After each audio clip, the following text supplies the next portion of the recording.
জীবনের কঠিন সময়গুলোতে নিজেকে গোপন রাখাই ভালো। নিজের দুঃখ কষ্ট কাউকে না দেখানোই উত্তম।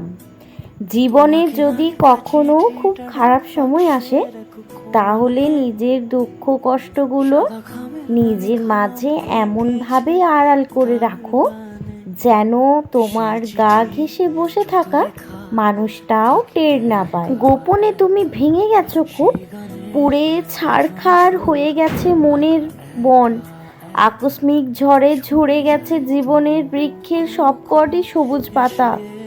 শক্ত হও, নিজেকে বোঝাও যে এত সামান্য বাতাসের ঝড়ে যেতে নেই, ভেঙে যেতে নেই।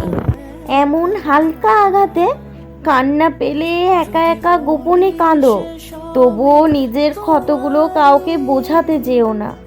মনে রেখো, যে নিজের জন্য আলো হতে পারে না, পৃথিবীর সমস্ত আলো মিলেও তাকে পথ দেখাতে পারে না।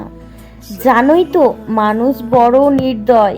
ভেঙে যাওয়া মৌচাক দেখলে কটা ঢিল মেরে আরও বেশি ভেঙে দিয়ে তারা আনন্দ পায়। এরকম ধরনের আরো ভিডিও পেতে আমার চ্যানেলটি সাবস্ক্রাইব করো।